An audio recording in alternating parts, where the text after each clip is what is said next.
Police की crime branch cyber cell ने एक ऐसे अपराधी को गिरफ्तार किया है जिसकी पहचान कभी देश के लिए उभरते निशानेबाज के रूप में होती थी। हिमांशु चौहान उर्फ शूटर, निवासी निरियाज, आगरा, उत्तर प्रदेश, एक राष्ट्रीय स्तर का शूटिंग खिलाड़ी जिसने कभी नेशनल शूटिंग चैंपियनशिप में सिल्वर और ब्रॉन्ज मेडल जीते और राज्य स्तरीय प्रतियोगिताओं में 50 मीटर और 300 मीटर राइफल इवेंट में गोल्ड मेडल जीते थे, आज 40,27,000 के साइबर फ्रॉड रैकेट में शामिल पाए जाने पर सलाखों के पीछे है। मामला एक EFIR जो कि दिनांक 25 जून 2025 की है, वहां से शुरू हुआ, जो थाना साइबर सेल उत्तर पश्चिमी दिल्ली में दर्ज किया गया। जांच में बात सामने आई कि पीड़ित को फर्जी online gaming platform, stock trading और IPO निवेश योजनाओं के झांसे में फंसाया गया। आरोपी नेटवर्क ने पीड़ित से IMPS, NEFT और UPI के जरिए अलग अलग खातों में रकम ट्रांसफर करवाई। सिर्फ 20 जून 2025 को ही 8 लाख रुपए एक म्यूल एक्सिस बैंक में डलवाए गए। जैसे जैसे जांच आगे बढ़ी, NCPR पोर्टल के विश्लेषण से खुलासा हुआ कि उसी बैंक खाते में 40 और शिकायतें और बेंगलुरु, मुंबई में दर्ज 2 FIR पहले से मौजूद थी। जिससे यह बात साफ हो गई कि ये ठगी केवल दिल्ली तक सीमित नहीं थी, बल्कि pan India cyber fraud network का एक बड़ा हिस्सा मानी जा रही थी। पूछताछ में यह बात सामने आई कि हिमांशु चौहान इस रैकेट में कोई मामूली कड़ी नहीं था।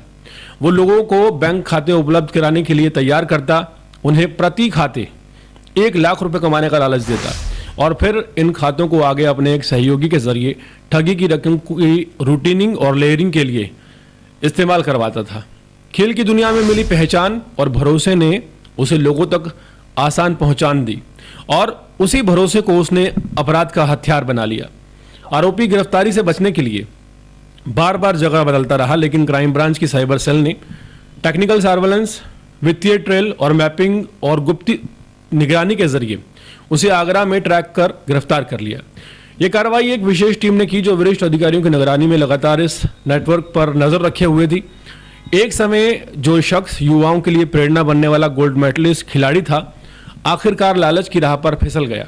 ये कहानी सिर्फ एक साइबर अपराध की नहीं, बल्कि उस गिरावट की है जहां पदक, पहचान और सम्मान अगर नैतिकता से खाली हो जाएं, तो अपराध का सबसे मजबूत मुखौटा बन सकते हैं। यह मामला साफ तौर पर बताता है कि प्रतिभा, उपलब्धियां और पहचान अगर नैतिकता के साथ ना चले तो वो ताकत अपराध का औजार बन सकती है। जिस खिलाड़ी ने कभी देश का नाम रोशन के लिए निशाना साधा था, उसी ने लालच में आकर आम लोगों की मेहनत की कमाई पर निशाना लगाया। साइबर अपराध की दुनिया में भरोसा सबसे बड़ा हथियार होता है और जब यही भरोसा किसी चर्चित चेहरे से जुड़ा हो तो नुकसान जो जनता का है कई गुना बढ़ जाता है।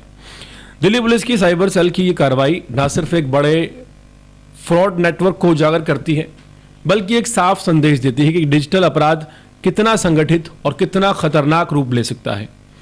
ये जो खबर है ये युवाओं के लिए एक चेतावनी है कि शॉर्टकट और आसान पैसे का लालच अंततः सम्मान, करियर और आज़ादी तीनों छीन सकता है।